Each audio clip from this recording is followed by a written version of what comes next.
Hello everybody, vanburman here. Welcome to a video where, obviously it's a video, I'm going to be looking at an article which has caught my eye. Interesting game article, although not really massively important, but something I can share my opinion on nonetheless. Credit must go to Henry Gilbert for writing this article 2 days ago. It's one of those slideshowy ones, where you get pictures. Not that's really needed. But basically, this one's called Problems Only a 90s Game Would Understand. Now, I sort of started gaming in about 95, 96. That's when I had a computer. Then I moved on to the Commodore 64. Was it the other way around? I don't know. I can't remember. Might have been the other way around. And then PlayStation 1. And then PlayStation 2. So, yeah. Which obviously goes into the 2000s then anyway. So... But yeah, we're going to go through these, and I'm going to basically give my comments on them, and yeah, see if you guys feel the same about it. So first, we got you owned at least 3 different Game Boys, because as we know, Nintendo brought out a lot of versions of the Game Boy. I personally had the really big, fat one, which is this one here, in grey, I believe. That took 4 batteries, although most of the time you just had it plugged in anyway. But then I got the Game Boy Color after that. Basically, all I pretty much played in it was Pokemon. Fortunately, my uncle had a few more games, so I borrowed some from him occasionally. But yeah, Pokemon was pretty much the only thing I played on it, and to be fair, probably the best game for it. So. Next one is running out of money during the final level of an arcade game. Now, I didn't really get to play that many arcade games because obviously I had a console in my house, really, and I'm a bit sort of young, I guess, to understand what it's like to be going down the arcade all the time, and there wasn't one near me, so yeah, I didn't really have these problems, and when I did get to go on arcade machines, I was never that good anyway, so yeah, not really a problem that I faced, but I can imagine it was a big one. Demos are limited to discs. Now, I honestly don't have any problems with how the demos were. You bought the game magazine and you read through it. It would, have some articles on it about the games which were in the demo, and then you go and try it. And I actually really enjoyed it that way. I liked having a whole plethora of games that you could try and see if it's what you wanted to eventually buy. There's a bit down here which I find quite funny. Then again, when compared to the price of Metal Gear Solid 5 Ground Zeroes, maybe $5 for the first Rappa? I don't know. Stage wasn't that bad after all. It's a good point made about Metal Gear Solid, although I'm not going to go into it because it's very well documented that it was a little bit along the lines of Gran Turismo Prologue, to be honest. I haven't read all of these, by the way, but still. Memorizing passwords, yes, that's difficulty. However, the good thing, or the really good thing about buying pre-owned games was that you could... Sometimes people would write codes in the back, and if there was, you'd go and try them out, and sometimes they didn't work as well, which was really frustrating, because you'd think if people just wrote that in there just to, try and trick me. Maybe, I don't know. Next, missing disc from 1 to 4. Yes, well, that is true. I didn't have any problems with my Final Fantasy discs, mainly because it was...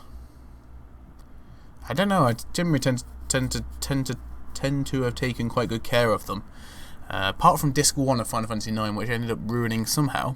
I don't remember. And it meant when I wanted to go back and play it, I couldn't, and I just had to reload a save from disc 2, because luckily I saved lots, and in loads of different memory cards. Just in case you lose that save file, which should be on here as well, actually. But we'll have to see. Getting kicked off a fighting game by someone better. Once again, that's more to do with the arcade, but yeah, I was never that bad at multiplayer games anyway. Losing a copy of the manual and not knowing how to do something. Yeah, manuals are actually quite important because they did tell you what items did for what use. So, I don't know. But yeah. Not a problem I remember having. your console was your only CD player. I don't think it was the only one, but it was my only one. And it was very useful. And you could, obviously on the PlayStation you could do the thing where you press select when you're on it, and it would give you all the visualizations up, and you could adjust them. That was good fun. I used to enjoy doing that. Playing my Gorillaz CD. Mario Party, ruining controllers. Never played Mario. Sitting through drugs, PDSA before arcade games. No. Once again, I'm not American though, so don't know about that. Nintendo game boxes were so flimsy. I can imagine because of just cardboard, but yeah, I don't know. I never had a Nintendo 64, so once again, not a problem. Oh yes, scratching a CD. What does it say about this? Turns out using your PlayStation and Saturn disc for coasters isn't such a good idea. Yeah, discs seem to pick up scratches from everywhere. Fortunately, that's not something I have to really worry about anymore because all of my stuff is on Steam and digital now. But here we go. Learning the hard way about save data. That's what's going on about before about saving in many different places. But yeah, making sure you have enough memory cards as well, or making sure there's enough space on your memory card before you start the game. There's no point getting 3 hours into a game and then realising that you haven't got any space to save. That is probably one of the most annoying things. You had to make sure your friends didn't screen look. Nope, I don't have to worry about that either. LAN parties. Never had a LAN party, unfortunately. Resetting analog controllers. What? When did I ever have to reset a controller?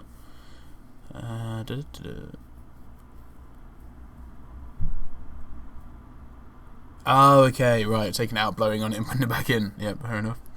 Turning a PlayStation upside down to make it work. Once again, I actually never had to do that.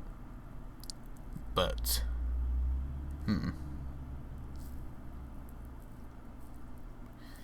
yeah, I don't know. Mine seemed to work pretty well. So, no complaints. Ordering import games through magazine ads. No, I didn't have a lot of money at the time anyway, so I probably would have done though, don't get me wrong, because, you know, a lot of games I like now, or some games actually, in about the past decade, I've had to import from abroad. Obviously not such a big deal with being on PC, but still. Dealing with finicky RF adapters. Fortunately, something I didn't have to do either. Because we had a black and white TV, but then we got one with AV in, and that's the one I used. So that was good. I don't remember how big the TV I had was. So yep, can't complain. Rumors about games are hard to disprove.